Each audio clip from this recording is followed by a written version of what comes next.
Assalamualaikum warahmatullahi wabarakatuh. Halo semuanya, selamat datang di video kami. Perkenalkan kami dari kelompok 2 yang beranggotakan Rumani bin Pranata Sibero, Muhaimin Widodo, Muharani, dan saya sendiri, Linda Tandayu. Di kelompok 2 ini kami membahas bab 2 dari buku Manajemen Sumber Daya Manusia yang ditulis oleh Ibu Dr. Hajah Nur Aisyah SEMM.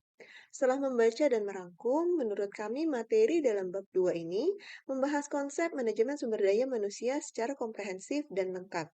Pembahasan dimulai dari pengertian kapasitas dasar manusia, mulai daya pikir, daya fisik, perilaku, kepribadian, serta kualitas emosional atau EQ yang berkontribusi pada prestasi kerja. Konsep SDM dipaparkan melalui skema yang menempatkan SDM sebagai pusat hubungan antara daya pikir, daya fisik, keinginan untuk berprestasi, perilaku, sifat, dan prestasi kerja. Untuk meningkatkan daya pikir dan daya fisik, dipaparkan langkah-langkah praktis seperti untuk menjaga kesehatan, pendidikan, olahraga, dan keikutsertaan dalam aktivitas pengembangan diri atau training. Selanjutnya dibahas konsep kepribadian, terutama dengan merujuk pada teori De Jong yang mengelompokkan manusia menjadi tipe introvert, extrovert, dan ambivert. Selain itu, terdapat pemahaman mengenai peran kondisi fisik dalam menunjang produktivitas seseorang serta hubungan antara daya fisik dan pencapaian cita-cita. Materi kemudian masuk ke pembahasan pendekatan SDM, yang dikelompokkan menjadi dua kategori besar yaitu pendekatan mikro dan pendekatan makro. Pendekatan mikro lebih menyoroti fungsi dan hubungan tenaga kerja dalam lingkup perusahaan. Sementara pendekatan makro membahas kondisi tenaga kerja secara luas, termasuk kualitas, kuantitas, tingkat pendidikan, budaya, dan produktivitas tenaga kerja dalam konteks nasional hingga internasional.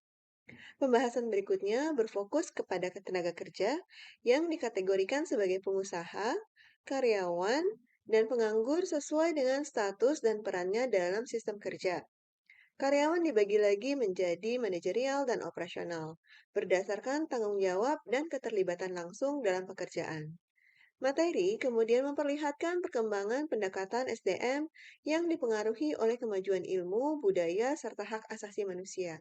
Konsep SDM dalam buku ini juga berkembang dari sudut pandang yang memandang karyawan sebagai barang dagangan hingga karyawan sebagai partner organisasi.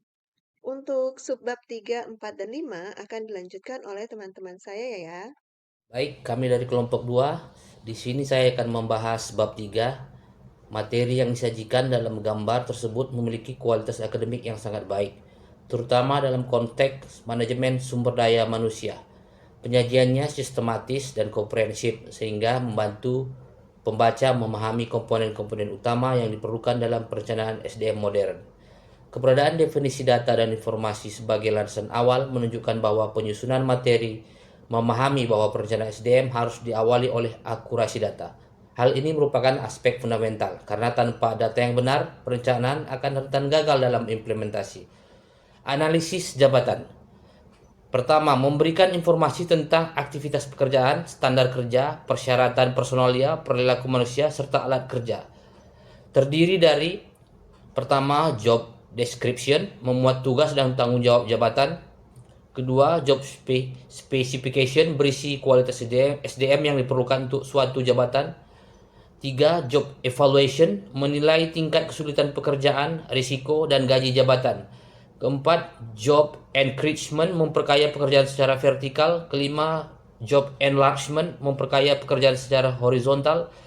Keenam, work simplification, menyederhanakan pekerjaan untuk peningkatan produktivitas. Masuk ke peramalan SDM terangkum. Pertama, perencanaan SDM yang baik harus mampu memproyeksikan kebutuhan di masa depan. Kedua, peramalan pada umumnya mencakup jangka waktu 5 tahun mendatang. Tiga, tujuan peramalan. Pertama, memperkirakan kebutuhan dan ketersediaan tenaga kerja.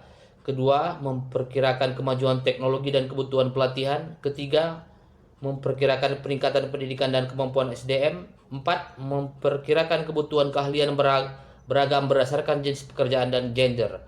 Lima, memperkirakan kebijakan pemerintah terkait ketenaga kerjaan seperti usia kerja, UMR, dan jam kerja. Secara keseluruhan, materi ini berkualitas tinggi dalam hal isi, struktur, dan relevansi penyusunan konsep yang dilakukan secara sistematis, mulai dari landasan konseptual hingga penerapan strategis dan dalam organisasi. Materi ini sangat berguna bagi mahasiswa, peneliti, praktisi HR, maupun pihak-pihak yang ingin memahami fungsi perencanaan SDM secara mendalam. Selamat pagi, saya dengan Muhaimin Widodo akan mempresentasikan tentang materi pada subbab 4 di bab 2 ini, membahas secara lengkap mengenai perencanaan sumber daya manusia dalam sudut pandang manajemen SDM.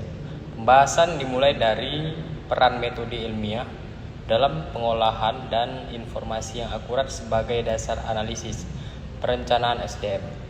Data dijelaskan sebagai kejadian nyata pada masa lampau, baik data sekunder maupun primer.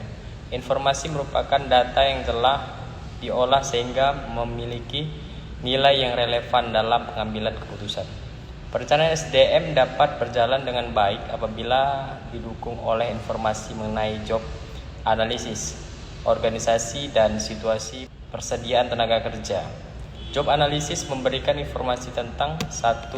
Aktivitas pekerjaan, 2. Standar pekerjaan, 3. Konteks pekerjaan, 4. Alat kerja, 5. Persyaratan personalia.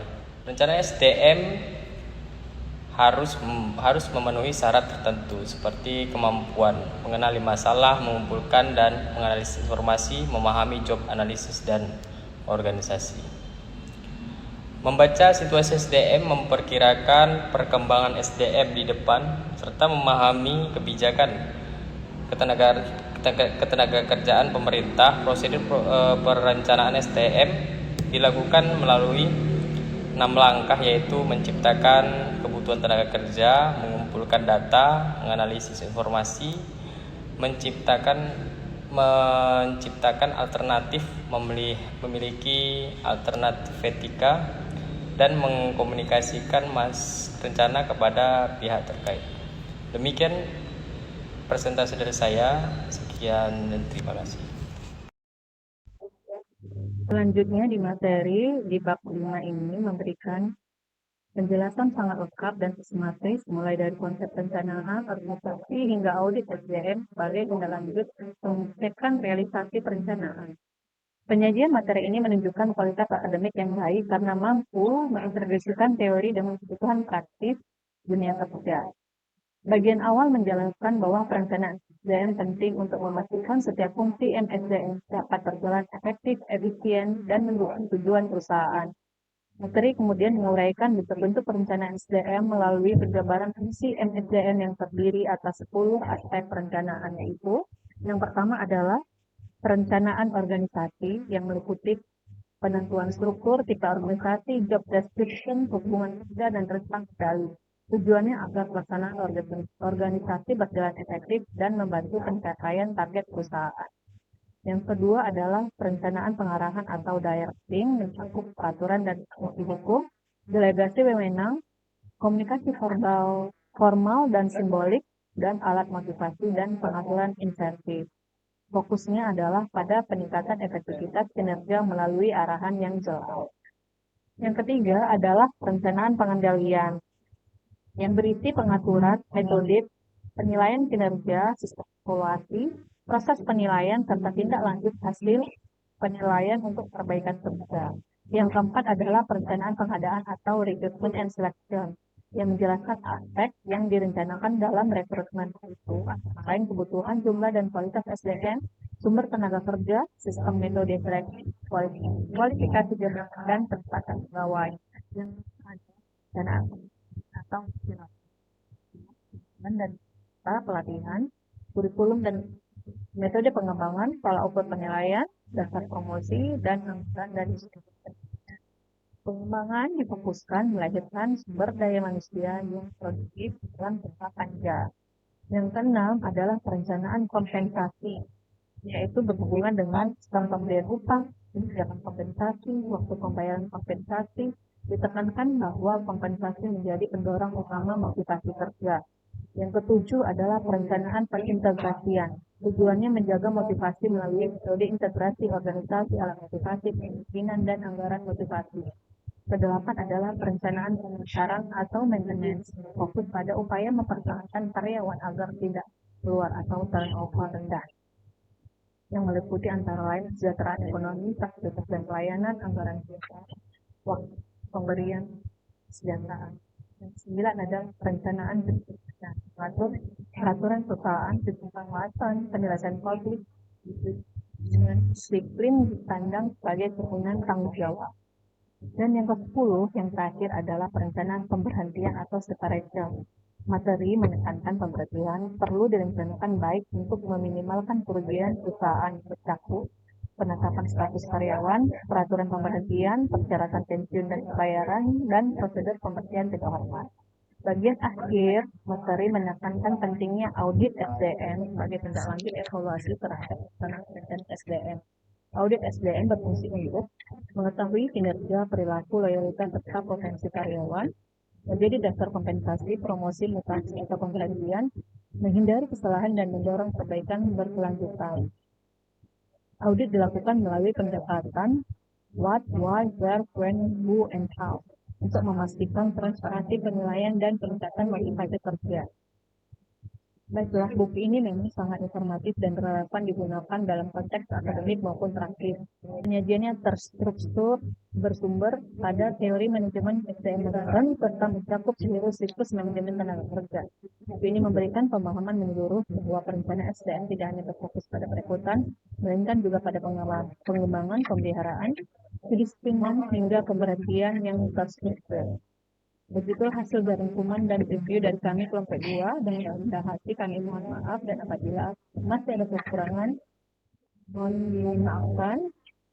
Dan terima kasih atas perhatiannya. Assalamualaikum warahmatullahi wabarakatuh.